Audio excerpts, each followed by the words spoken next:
Bueno, pues hola a todos, soy José Carlos Fernández, bienvenidos a un nuevo video del curso Reales 0205 de la Facultad de Derecho de la Universidad Católica.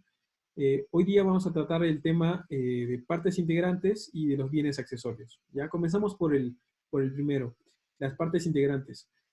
Las partes integrantes antes se conocían como los inmuebles por accesión, ¿no? Se habla de inmuebles por accesión porque lo que básicamente se estaba diciendo es que hay un conjunto de bienes inmuebles que son los que tradicionalmente consideraríamos como bienes inmuebles, que son los predios, un terreno por decir, ¿no? Y también se consideraba como inmueble aquello que estaba unido al predio, unido al terreno. El ejemplo más típico, una construcción, ¿no? Entonces, una construcción, una casa, no la hemos visto en el listado de bienes muebles o inmuebles en el video anterior, ¿no? Una casa, que es quizás uno de los bienes más claros de los cuales tenemos nosotros conciencia en la vida cotidiana. ¿Por qué no está en el listado de bienes muebles o inmuebles? Porque una casa, como edificación que es parte del bien inmueble predio por el hecho de estar unida al terreno o unida al predio. ¿Ya? Entonces, esa es la razón por la cual una casa, un edificio, no está puesto explícitamente en el listado de bienes muebles y inmuebles. La razón es que se trata de una edificación que está unida a un bien. Y esa es justamente la definición de las partes integrantes, ¿ya? En el artículo 887 del Código Civil, que ustedes ya lo revisarán en detalle, lo que se dice en ese artículo es que cuando estamos ante partes integrantes estamos hablando de porciones del bien que, si es que se retiraran, generarían destrucción, deterioro, alteración de los bienes que están involucrados, tanto del bien principal como del bien que se está retirando. ¿Ya? El ejemplo más sencillo y el ejemplo que siempre se va a venir a la cabeza es el caso de una pared. Una pared, los elementos materiales, el cemento, el concreto que ha sido utilizado para, para unir los ladrillos de la pared, ¿no? Todo esto, para retirarse, implicaría básicamente destruir la pared si es que estuviéramos queriendo retirar esa porción de ese bien, ¿no? Entonces, en ese caso estamos ante lo que se llama justamente una parte integrante y la consecuencia jurídica de esa situación es que no se pueden tener derechos singulares sobre esa parte integrante. Todo eso es de una misma persona, ¿no? No puede haber propiedades respecto a este ladrillo, ¿no? O respecto a esta porción de cemento, todo eso se entiende que es una unidad, funciona de una manera, digamos, completa, ¿no? Entonces no se puede tener derechos singulares sobre partes de ese bien, ¿ya? Como ven, en este punto es una descripción de la categoría de partes integrantes en función a un elemento físico, en función a un elemento, digamos, material, ¿no? Que redunda un poco en lo que hemos estado ya hablando en las sesiones anteriores, que es el tema de que muchas de las normas del Código Civil están pensadas para los bienes corporales.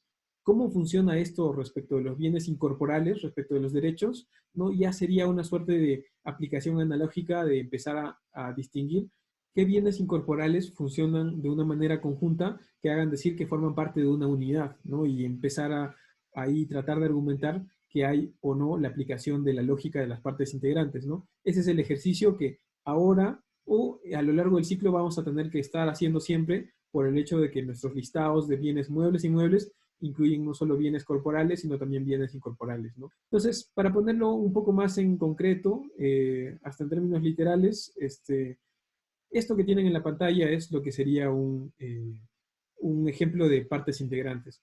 Lo que va a formar eventualmente los cimientos, las columnas, la materialidad de una construcción, eso es lo que tradicionalmente se va a considerar una parte integrante. Y por eso lo que tradicionalmente vamos a llamar como parte integrante van a ser las edificaciones, las casas, ¿no? Que es uno de los bienes más importantes de los cuales vamos a hablar a lo largo del ciclo, ¿no? Cuando estamos ante el caso de un predio, una propiedad predial, estamos hablando del suelo, pero es parte integrante de la propiedad predial, tanto el suelo como las edificaciones que se hagan en su sobresuelo y que usualmente también implican excavaciones y cimientos en el subsuelo. Todo ese componente, digamos, complejo que incluye tanto el suelo, el sobresuelo, el subsuelo y las construcciones que se encuentran unidas ahí, a todo eso se le llama el predio. Y todos esos componentes se dice que son partes integrantes, ¿no? Entonces forman parte de esa unidad que es o una casa o un edificio que incluye tanto sus sótanos, sus cimientos, sus columnas, el espacio que se utiliza dentro de este bien, ¿ya? Todo eso se considera como un solo bien y en principio no puede ser objeto de derechos singulares, salvo algunas excepciones que las vamos a ver más adelante, que son cuando se constituye una propiedad horizontal o cuando se constituye un derecho real de superficie. ¿Ya? Pero en principio, salvo que estemos en esos ejemplos excepcionales, todo eso forma parte de un mismo bien y no podría haber esta consecuencia jurídica que les comento que tienen las partes integrantes, que es no puede haber derechos singulares respecto del suelo nomás, o respecto del subsuelo nomás, o respecto de los cimientos o de los fierros que forman parte de la estructura de un edificio, ¿ya? Entonces esa es la consecuencia jurídica de que estemos ante un elemento que si lo retiramos vamos a alterar, destruir o deteriorar los bienes, ¿no? Al hacer esa acción. Ahora, esto que les acabo de comentar, que se pueda retirar algo sin deteriorar los bienes o sin destruir los bienes, eso en última instancia no depende de un análisis jurídico, depende de un análisis físico, de un análisis material, de un análisis económico, ¿no? De lo que en efecto, de acuerdo a las técnicas que hoy día tiene el hombre, puede retirarse sin generar ningún deterioro o ningún perjuicio, ¿ya? Un ejemplo que tengo en la cabeza es que muchas veces he visto que se ofrece el servicio de retirar el parquet que es el que se utiliza muchas veces en el suelo de las casas, ¿no? Que en principio está unido con brea, está unido como de una forma que uno pensaría que es una parte integrante de la propiedad o de la edificación, ¿ya? Hay el servicio de poder retirarlo con determinadas técnicas, con determinadas sustancias, y que se pueda reutilizar en otro lugar, ¿no? Sin ningún problema. Entonces, ahí entro a este segundo punto que es el que les quiero mencionar, que el tema de que algo se pueda retirar o se pueda separar sin generar alteraciones, destrucciones o deterioro, como menciona el Código Civil en el artículo 887, es una cosa muy discutible, ¿ya? Es una cosa que hasta nos podría llevar a decir que cualquier cosa se puede retirar sin necesidad de que se genere ese tipo de situaciones y por tanto no serían partes integrantes, ¿ya? Los ejemplos que podemos utilizar son varios de los que les he dejado en los materiales de esta semana. Les menciono uno de ellos que es interesante porque es un ejemplo que tiene una connotación histórica.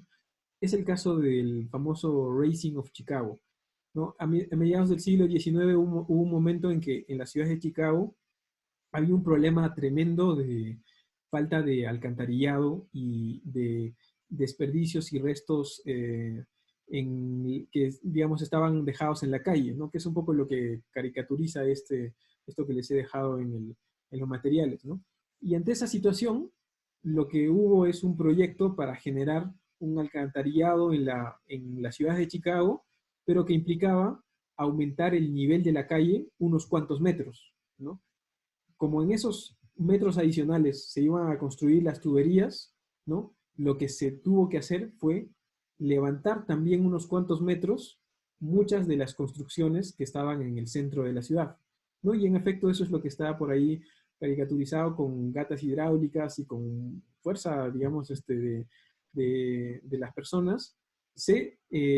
Digamos, tomaron las construcciones que, para lo que nos interesa, es quizás el ejemplo típico de partes integrantes, las construcciones, se separaron de sus cimientos y se levantaron, ¿ya? Mientras incluso la gente estaba todavía viviendo en sus casas o estaban haciendo sus actividades cotidianas, ¿ya?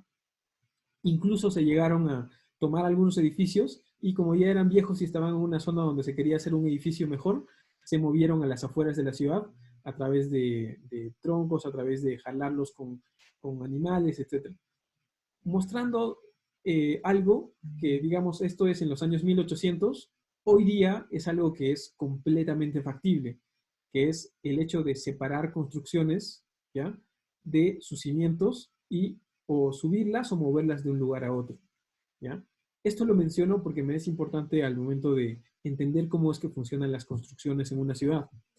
El hecho de que una construcción pueda en efecto retirarse con las técnicas que en los años 1800 había y que por supuesto hoy día en los años 2020 son mucho más sencillas y además hasta económicas, y que nos hace decir que las construcciones, las edificaciones se pueden retirar y mover de un lugar a otro nos haría decir entonces que ya no hay básicamente partes integrantes en el mundo cotidiano, ¿no? Todo se puede retirar sin necesariamente generar la destrucción o no de algo.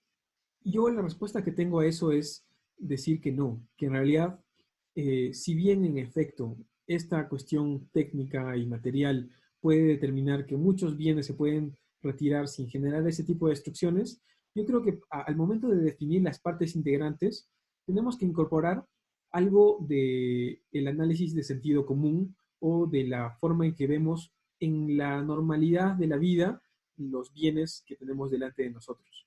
Normalmente, más allá de que exista la técnica de retirar una construcción de un predio, normalmente nosotros en la vida cotidiana consideramos, cuando vemos un predio, la construcción como parte de ese predio, ¿ya? Entonces, si bien existen las técnicas para retirarlo sin generar mayor destrucción, yo creo que ese elemento de sentido común tiene que entrar al momento de definir qué es algo que consideramos parte integrante o no. Entonces, si es algo que dentro de la razonabilidad del sentido común nosotros normalmente consideramos como parte integrante, por ejemplo, la unidad que funciona un predio que incluye su subsuelo, que incluye su sótano, que incluye su edificación, todo eso lo vamos a llamar un solo bien y a eso yo creo que sí le podemos llamar parte integrante, aun cuando pueden haber las técnicas para separar fácilmente la construcción. ¿Ya? Entonces, no solamente, en mi opinión, hay que ver el tema de la materialidad de lo factible de retirar, sino también la forma en que normalmente en la sociedad consideramos que algo funciona. Entonces, eso es lo que había por decir en cuanto a partes integrantes, porque vamos a volver a esto más adelante cuando hablemos de propiedad predial y en específico entendamos en qué consiste la propiedad de un predio cuando hablamos del subsuelo, del sobresuelo, hablamos de la edificación, etc. Entonces, ahora pasemos a ver lo que son los bienes accesorios, ¿ya? El otro concepto que hoy día vamos a tratar es el de los bienes accesorios. Cuando estamos hablando de los bienes accesorios, estamos mencionando las situaciones de aquellos bienes que no pierden su individualidad, como si la pierden en el caso de las partes integrantes, pero que están, y este es el término que se utiliza, afectados al uso de un bien principal, ¿ya? El ejemplo, esto sirve para entenderlo más fácilmente, que tradicionalmente se da es en un predio agrícola o en un predio, digamos, rural, un tractor, que es un bien mueble, que tiene una individualidad que no se pierde, si está por el propietario afectado al uso de una granja o al uso de un predio agrícola, ¿no? Ese tractor se considera que es un bien accesorio del bien principal, que es el predio agrícola, ¿ya? Entonces, otro ejemplo, los muebles o enseres que tenemos a nuestro alrededor en nuestra casa, ¿no? Son bienes que son bienes muebles que no pierden su individualidad, una carpeta, un escritorio o quizás los muebles de nuestras salas, ¿ya? Ellos tienen una individualidad que no se ha perdido, no se han unido de una manera física como lo han sido las partes integrantes que hemos explicado hace un momento al predio, ¿ya? Sin embargo, por el hecho de estar sirviendo al uso normal de la casa, del predio, del departamento, se consideran como bienes accesorios porque están afectados al uso de ese bien principal, ¿ya? ¿Por qué nos interesa determinar que hay algunos bienes que han sido afectados de esa manera por el propietario para su uso en función de un determinado bien principal? Porque va a haber algunas situaciones donde lo que pase con ese bien principal va a afectar también a esos bienes que han sido considerados accesorios. ¿Cuál es el ejemplo? Cuando se da una hipoteca o cuando se produce un gravamen, ¿no? Un embargo del bien principal, ese embargo o esa garantía o ese gravamen va a incluir no solamente el bien principal, sino también todos los bienes accesorios. Y en ese momento ya se generará una discusión de si eran bienes accesorios que eran de propiedad del propietario del bien principal, entonces se incluyen dentro de ese gravamen. Mientras que si estaban afectados al bien, pero pertenecían a otra persona, ya entrarán situaciones como la discusión sobre esa persona que era la titular, tendrá que reclamar y decir, esto no debe estar afectado porque eso es de mi propiedad, aun cuando se estaba usando para el mejor aprovechamiento de ese bien principal. ¿No? Ese es el tipo de discusiones que se generarán con respecto a los bienes accesorios por esa situación, que es su definición, que es que están afectados al uso de un bien principal, ¿ya? Entonces, Para también aterrizarlo con algunos ejemplos, les voy a mencionar un par. Varios de nosotros seguramente utilizado esto, que es el bus de la universidad que te lleva del campus hasta Plaza San Miguel, ¿ya? Ese es un ejemplo de un bien accesorio, ¿no? El vehículo tiene su individualidad, no ha perdido su individualidad, pero está afectado al uso del bien principal, que en este caso sería el campus de la universidad, ¿ya? Y sirve para transportar a los alumnos o a los miembros de la comunidad universitaria, ¿ya? Entonces se trata de un bien accesorio a diferencia de los ladrillos o los componentes de este muro que está afuera, este sí, tanto no ha perdido su individualidad que incluso se mueve y sale del campus, ¿ya? Pero está afectado al uso del campus. Entonces es un bien accesorio, ¿ya? Otro ejemplo que se menciona respecto de bienes accesorios es el caso de los estacionamientos. En el caso de la Católica todo es un mismo predio, ya incluyendo las partes de estacionamientos, pero en el caso de los edificios, cuando uno es propietario de un departamento, a veces se dice que también se considera como accesorio de ese departamento los estacionamientos, que aun cuando se encuentran en partidas registrales aparte, ¿no? Sirven para el mejor uso del departamento. Entonces, en esos casos, se dice que también estamos ante bienes accesorios, ¿ya? Como ven en esto, estamos otra vez ante un análisis que implica un análisis de bienes físicos, de bienes corporales, ¿no? Otra vez con esta idea de que parece que el Código Civil más que todo ha pensado en los bienes que tienen una existencia física, ¿ya?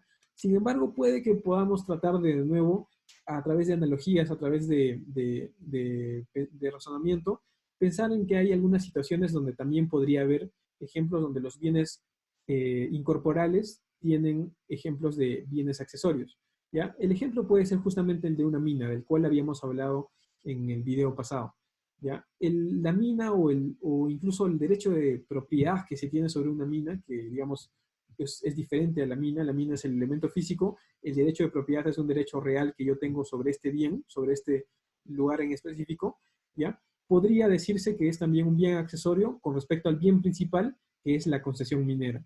Una empresa minera, lo más importante que tiene es su concesión minera, que es su derecho a poder explotar los minerales en un determinado cuadrante del territorio, ¿ya? Y eso es su derecho más fuerte, su derecho más económicamente importante.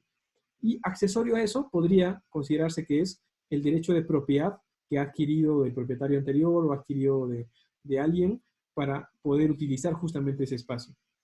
¿Ya? Eso en la legislación peruana son cosas distintas. La autorización para poder hacer explotación minera y el derecho sobre el terreno, ¿ya? Entonces podríamos decir, por ejemplo, esos dos que son bienes inmateriales, la concesión y el derecho sobre el terreno, uno podría decirse que es accesorio respecto del otro. Quizás en este caso llamaríamos el bien principal a la concesión minera, que es la que tiene el mayor valor económico, ¿ya? Entonces ese sería quizás un ejemplo de bienes accesorios, ¿ya?